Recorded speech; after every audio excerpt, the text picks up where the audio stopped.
सर्वे हो चुका था, चुनाव की चर्चा न हो पाए, हमारी आपकी तैयारी गड़बड़ा जाए,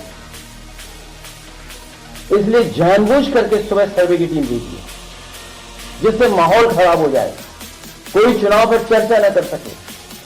और जो जानकारी मिल रही है उसमें जानकारी है कि कई लोगों को चोट पहुंची है, कई लोग घायल हैं और एक नौजवान नहीं, उसकी जान चली गई है।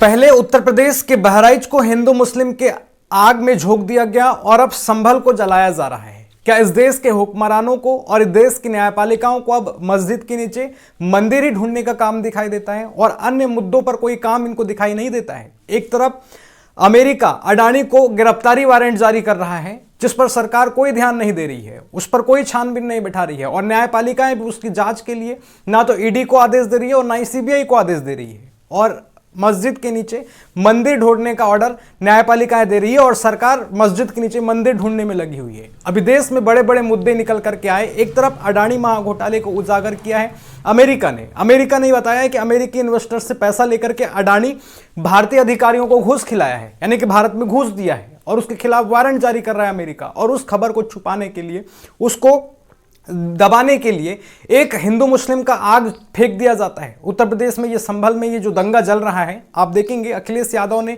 ये भी आरोप लगाया है कि जैसे ही चुनाव परिणाम आए हैं महाराष्ट्र के और उत्तर प्रदेश के उपचुनाव के, तो उन उपचुनाव में और महाराष्ट्र चुनाव में जो धांधली हुआ है उसको छुपाने के लिए, उसे दबाने के लिए, उस पर चर्चा ना हो सके, इसलिए संभल में एक मस्जिद में एक सर्वे करने वाली टीम को भेज दिया गया सुबह सुबह चुनाव परिणाम के दूसरे दिन। और अखिलेश यादव ने यह भी कहा कि जबकि वहां पर सर्वे पहले किया जा चुका था, यानी कि सर्वे पहले ही हो चुका है, और फिर भी मुद्दे को भटकाने के लिए जो अहम मुद्दे देश में हैं, अडानी मामले को लेकर के, फिर चुनाव में धांधली को लेकर के, उन पर सवाल कोई ना कर सके, उन पर मीडिया चर्चा ना कर सके, और इस वजह से जो है एक सर्वे टीम को वहां पर सर्वे करने के लिए भेज दिया जाता है। जैसे कि संभल में आपको ये मैं बताऊं तो एक मस्जिद है जहां पर सर्वे करने वाली टीम ये जाकर के ढूंढ रही है, कहा कि वहां पर कोई हिंदू मंदिर तो नहीं था, कोई हिंदू स्ट्रक्चर तो नहीं था, और इसकी जांच के आदेश न्यायपालिकाओं ने दिए, न्यायपालिका ने दिए।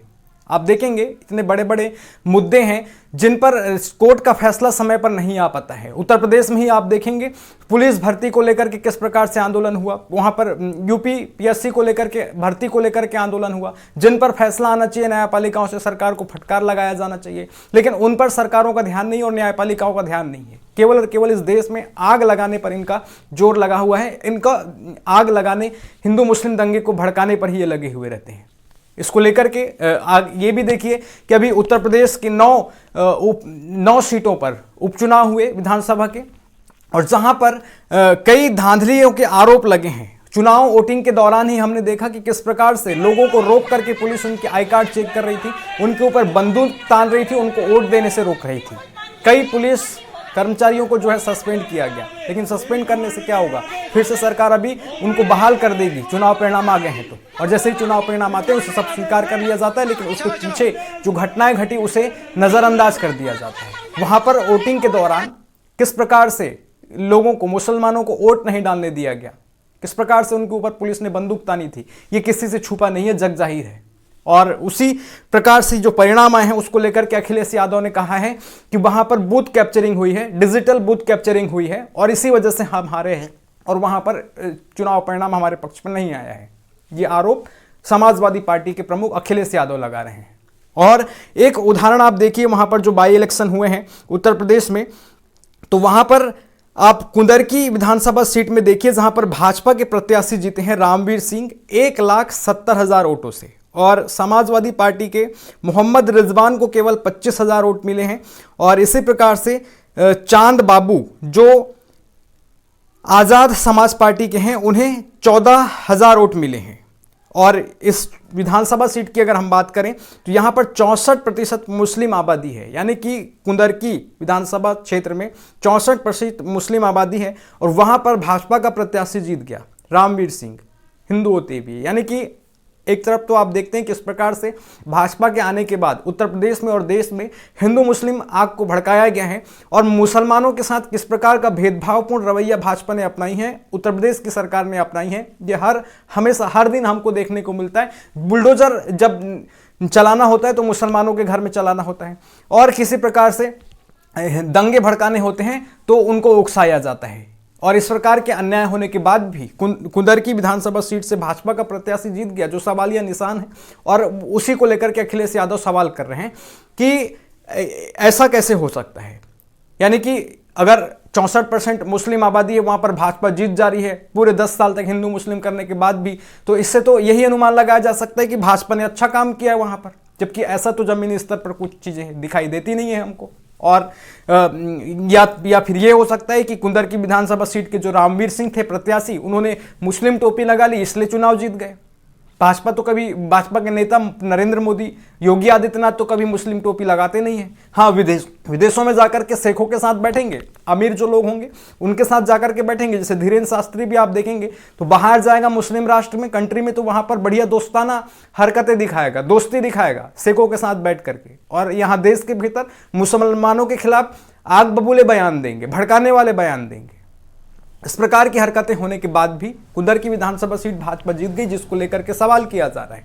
और अन्य सीटों में भी इसी प्रकार की चीजें देखने को मिली कि मुसलमानों को वोट नहीं डालने दिया गया, और जिन्होंने वोट नहीं डाला, जिनके उंगलियों में स्याही तक नहीं लगी, उनके भी वोट पड़े हुए पाए गए हैं। ऐसे आरोप समाजवादी पार्टी अखिलेश यादव लगा रहे हैं।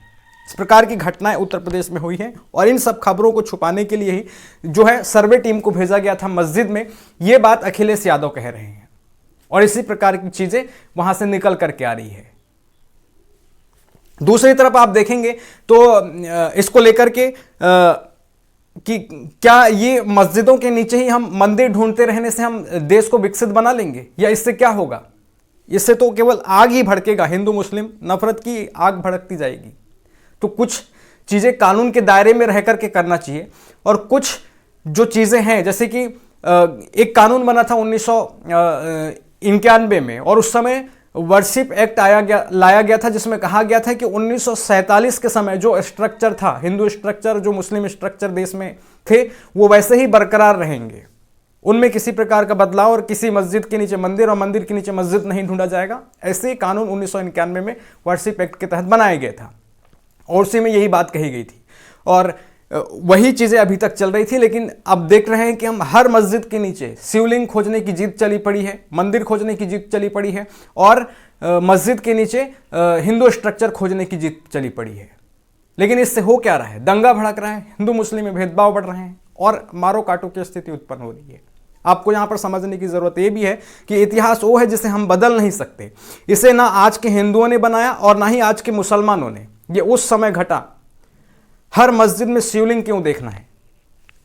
बातें समझ में आ रही है? वह अभी जो चीजें हम जिस प्रकार से मंदिर ढूंढते जा रहे हैं मस्जिदों के नीचे, उससे दंगा भड़क रहा है, उससे सांप्रदायिक सौहार्द बिगड़ रहा है। आज के मुसलमानों ने तो नहीं बनाया वो स्ट्रक्चर, और नहीं आज के हिंदू उनने वहां पर मतलब कि उनके साथ किसी प्रकार की ये हो। अभी जो सौहार्द है उसे हम क्यों बिगाड़ रहे हैं इतिहास को खोद खोद करके? इसलिए 1991 में कानून बनाया गया था। 1947 में जो स्ट्रक्चर था हिंदू मुस्लिम का, मंदिर मस्जिद का, वही बना रहेगा आगे भविष्य में। ये कानून बनाया गया था, लेकिन उस कानून के भी कई टुकड़े हो रहे हैं, और कई मस्जिदों के नीचे सर्वे के ऑर्डर दे रहे हैं न्यायपालिकाएं। यही काम रह गया है बस। अब अडानी जांच करो, अडानी की घूसखोरी के जो आरोप लगे हैं उसकी जांच करो, लेकिन इन मेन मुद्दों पर कोई भी ध्यान नहीं दे रहा है। बेरोजगारी, महंगाई पर चर्चा ना हो, एकदम से मुद्दों को भटकाया जाए, यही माहौल जो है पूरे देश में चल रहा है। और इसको लेकर के ये जो संभल में जो विवाद हुआ है उसको लेकर के राहुल गांधी की प्रतिक्रिया आई है। वो लिख रहे हैं, संभल उत्तर प्रदेश में हालिया विवाद पर राज्य सरकार का पक्षपात और जल्दबाजी भरा रवैया बेहद दुर्भाग्यपूर्ण है।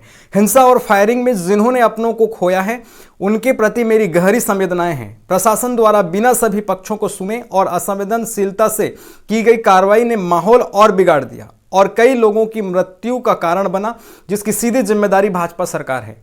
भाजपा का सत्ता का उपयोग हिंदू मुसलमान समाजों के बीच दरार और भेदभाव पैदा करने के लिए करना न प्रदेश के हित में है न देश के। मैं सुप्रीम कोर्ट से इस मामले में जल्द से जल्द हस्तक्षेप कर न्याय करने का अनुरोध करता हूं। मेरी अपील है कि शांति और आपसी सौहार्द बनाए रखें। हम सबको एक साथ जुड़कर यह सुनिश्चित करना है कि भारत सांप्रदायिकता और नफरत नहीं, एकता और संविधान के रास्ते पर आगे बढ़े। इसी प्रकार से प्रियंका गांधी वाड्रा भी प्रतिक्रिया आया है। वो लिख रही है, संभल उत्तर प्रदेश में अचानक उठे विवाद को लेकर राज्य सरकार का रवैया बेहद दुर्भाग्यपूर्ण है। इतने संवेदनशील मामले में बिना दूसरा पक्ष सुने, बिना दोनों पक्षों को विश्वास में लिए प्रशासन ने जिस तरह हड़बड़ी के साथ कार्रवाई की, वह दिखाता है कि सरकार ने खुद माहौल खराब किया। प्रशासन ने जरूरी प्रक्रिया और कर्तव्य का पालन भी जरूरी नहीं समझा। सत्ता में बैठकर भेदभाव, अत्याचार और फूट फैलाने का प्रयास करना न जनता के हित में है, न देश के हित में। माननीय सुप्रीम कोर्ट को इस मामले का संज्ञान लेकर न्याय करना चाहिए। प्रदेश की जनता से मेरी अपील है कि हर हाल में शांति बनाए रखें।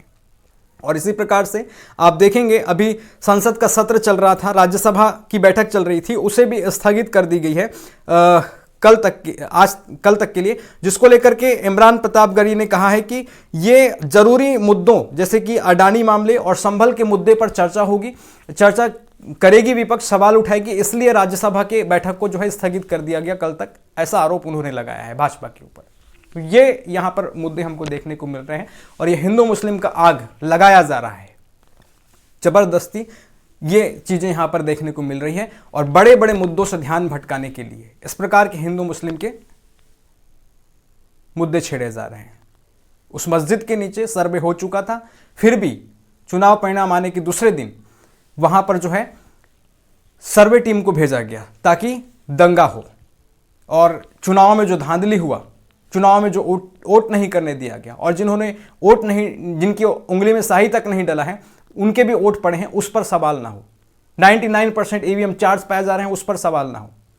इन मुद्दों को भटकाने के लिए, अडानी जैसे मामलों को छुपाने के लिए इस प्रकार का हिंदू मुस्लिम का दंगा छोड़ दिया जाता है आपके बीच, ताकि गोदी मीडिया बैठ करके यही चर्चा करते रहे दिन भर, और दिन भर आपके दिमाग में जो है यही भरने की कोशिश की जाती रहे कि क्या मस्जिद के नीचे हम सर्वे भी नहीं कर सकते, क्या मस्जिद के नीचे हम हिंदू स्ट्रक्चर भी नहीं ढूंढ सकते, क्या मस्जिद के सामने हम भड़काऊ गाने भी नहीं बजा सकते, क्या हम मुस्लिमों को मुल्ला नहीं बोल सकते। इस प्रकार के बातें दिन रात आपके कानों में गूंजता रहे, इसलिए इस प्रकार के मुद्दे छेड़े जा रहे हैं। इन सब मुद्दों से आप बचकर रहिए, भटकने से बचकर रहिए, अपने घरों को आग लगने से बचाइए। अगर आग लगेगी कहीं पर भी तो आपके घर भी जद में आएंगे। नमस्कार।